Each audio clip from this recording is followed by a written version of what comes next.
So the first section of the army list is HQ, and in HQ slots we have the big guys like Scarbrand, Chaos Fateweaver, Kugat, Blackfather. This section is not like spread by the god, it's more like who is most important guys. So we have the monstrous creature big guys. They are quite expensive, like Chaos is 300 points. They're usually toughness from toughness 7 to toughness 5, toughness 6. Then we have the generic big guys. It's Bloodthirster, Lord of Change.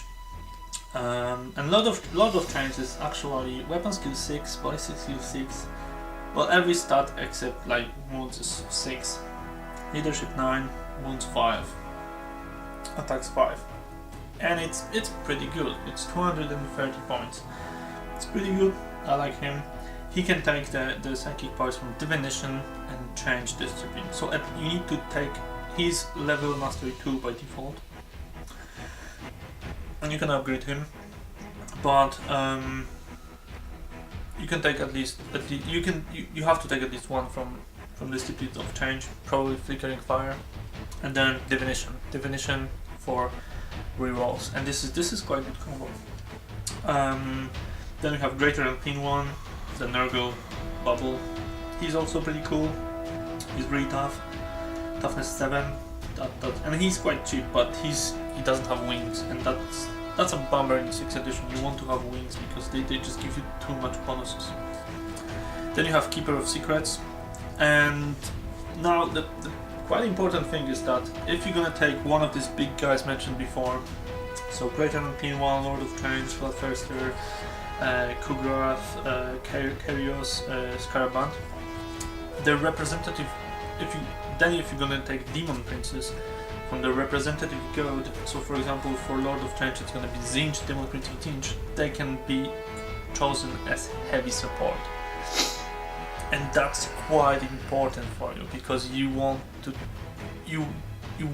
put them as heavy support and get into HQ slots something different, something useful. So Demon Prince is quite generic, so you have to choose a god for it. So it can be like, Khorne, Zinj, Nurgle Slanesh. You can take 3 up armor for it, because for example Lord of Change has only like 5 plus evil, which is not the most amazing save that you can have, even with toughness 6. But this guy is toughness 5, doesn't have Eternal Warrior, so strength 10 weapon can just kill him. He has 3 up armor if you're gonna buy it. Demonic Flight if you're gonna buy it, so wings. He can take rewards up to 50 points, so you can take artifact, you can take other stuff. Exalted reward actually is 30 points, not 50. But if you're gonna take Exalted and Greater, that's 50. Or you can take Exalted and 2 lessers or stuff like this. I don't know if there's a point of taking more than 1 lesser weapon, but and he can have up to 3 mastery levels.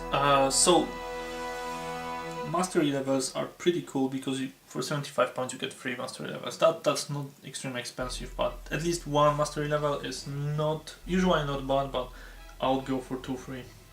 Just because you need to take the domain spell as the first one.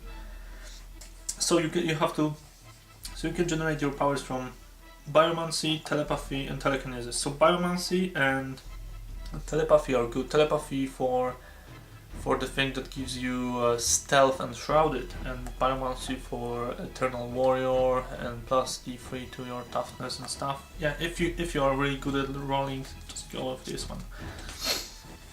And then we have Heralds, and Heralds are pretty cool because Heralds, you can take up to 4 Heralds per HQ slot. So if you're gonna take 1 Herald, it's not really amazing, but if you're gonna take 4 Heralds, you still block only 1 HQ slot. So essentially having two HQ slots in the fog, you can take a big guy and 4 Heralds, you can take 8 Heralds, 6 Heralds, or 2 big guys, whatever you want.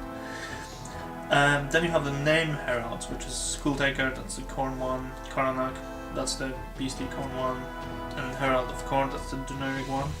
They obviously have a limit with the rewards, which is 30 points. and the same points 10, 20, 30 for the different levels of upgrades. Then you have Changeling, Blue Scribes and Herald of Zinj. So Changeling and Blue Scribes are, I don't know if they're really amazing, because they just, I don't know, I just don't see the usability of Changeling that much. It's only 2 wounds, no save. Psychic Mastery 1, but 75 points. Blue Scribes, they have this Spell Siphon, kind of a rule jet bike, but the Herald of Zinj can take jet bike. So it can be a jet bike, it can take up to 3 mastery levels. By default it has mastery level 1, and he can roll from change and divination. So Prescience, here I come. And they can, all heralds can take something called Lucky. I talked a bit about it. So Lucky is basically, it's named Lucky's. Some of them up the strength of Freaking Fire to 6, some of them gives you Feel of Pain depending on the gun. Next we have we have the Heralds of Nurgle. So we have Epidemius, which is the main herald, and he has some special rules. We have Herald of Nurgle, which is the generic herald that probably you want to have the same upgrades, and he can take Palanquin. This is the like wasp mount. And then we have Slaanesh. So we have Mask of Slaanesh and Herald of Slaanesh. Mask of Slaanesh basically have some crazy rules, like the old one. But the Herald of Slaanesh is probably the guy that you want to take if you will go with the Slaanesh guys. So basically the same thing. He can take a chariot, a seeker chariot, or a steed mount if you want to take it up to mastery level 2, telepathy and excess. The Herald of Nurgle can roll from Plague and Biomancy, and the Herald of Zinj can roll from Divination and Change. Forgot to mention it. And that's it, that's the HQ slot. So we have Heralds, to summarize, we have Heralds, and we have big guys. We have named big guys, named Heralds, and the Demon Princess. And we can take the Demon Princess of the Desired God as heavy support, as long as we will take the big guy, the monstrous creatures like Lord of Change, as one of our HQ slots. Thank you guys.